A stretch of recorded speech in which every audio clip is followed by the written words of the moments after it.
Titanic, isa na yata sa pinakamalaking barkong nagawa ng tao. At syempre, di rin patatalo ang mga militar at sundalo dahil ang Russia at Amerika di mga barko na kasya ang ilang eroplano, tangke, sasakyang pandigmaan at kung ano pang armas. Ano kaya kung ito'y pinaliit? Ano kaya kung ito'y maaari makarga sa pamamagitan ng kamay lamang? At lalong-lalo na, ano kaya kung ang ginamit dito ay mga recycled materials? Di ba matibay na armas ang sining na ito?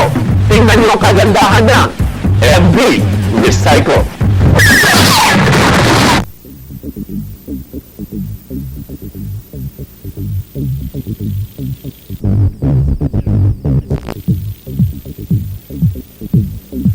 Junk art kung tawagin ang ganitong klase ng obra. Mga itinapong basura na akala ninyo'y wala ng silbi. Pero napakinabangan upang mabuo ang isang obra na ganito kaganda. Isa si Mang Romeo Gabriel sa mga bihirang junk artist sa bansa. Para sa kanya, environment-friendly art ang tawag sa ganitong work of art. Meron akong accomplishment sa sarili ko na yung kumbaga sa yung basura yung dati na tinatapon lang.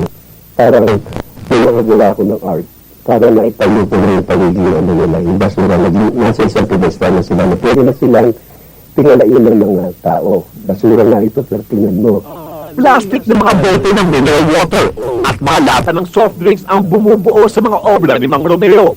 Nariyan din ang mga pundi ng bambilya, lumang baterya, lumang kable, spare parts at kung ano-ano pa. Minsan nga okay. Tinutilo naman ako naman ako parang gano'n.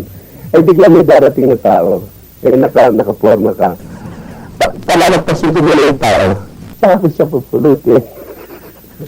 Hindi na niya kailangan gumastos pa dahil kusa ang pagdating ng mga kailangan niyang basura.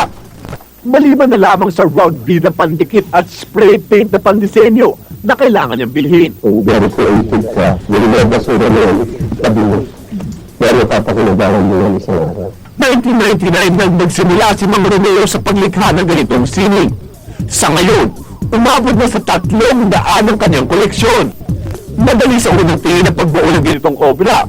Ngunit ayon kay Mang Romeo, bago pa ng pagdikit-dikitin ng mga pira-pirasong basura, isang munang konsepto ang dapat na pag-isipan ng husto.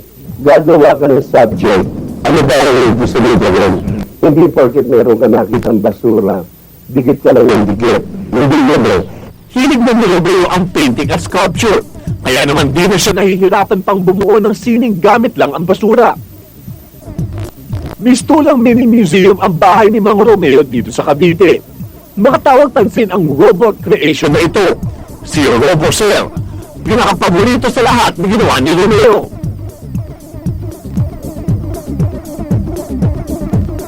Ito naman ang likhang sumasalarawan sa ladder of success ni Romeo.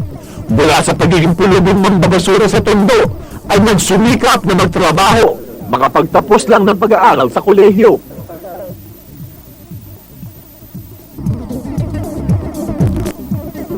Naging inspirasyon din niya ang mga trahedyang nangyari sa Cherry Hills at Payatas. Sa edad na 47, si Romeo ay abala sa pagtuturo ng physical education sa Anila Aguinaldo College. Nagtuturo din siya ng nalalaman niya sa painting, sculpture, at sa susunod na pasukan ay balak niya magturo ng junk art sa kanyang mga estudyante. Willing akong magturo doon sa gusto natuto. Mag-isa lamang sa buhay si Mang Romeo, kaya naman mas nabibigyan niya ng panahon ang paglikha ng ganitong mga obra. Bagay na naging libangan na rin niya. Ginagawa ko, instead na ma-board ako sa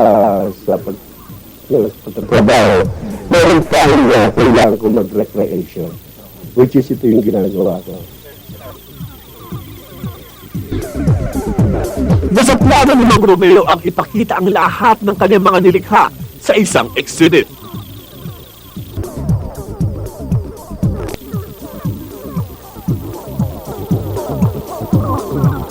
Basurang ginawang isang likhang sining, isang kahanga-hangang kontribusyon ni Mang Romeo Gabriel sa larangan ng sining na Pinoy, pati na rin sa pagpapahalaga sa isang maganda at malinis na kapaligiran. Time is gold, ito. Kumbaga sana ako yung taong hindi ako tumitigil kumilos habang may oras pa. Habang maliwanag pa, gagawa ko na gagawa. Maaaring kahit na lang 20% ng mga garbage na yan, turang na lang, instead of itapon, gawing into art, maaaring makatulong pa sa bansa natin.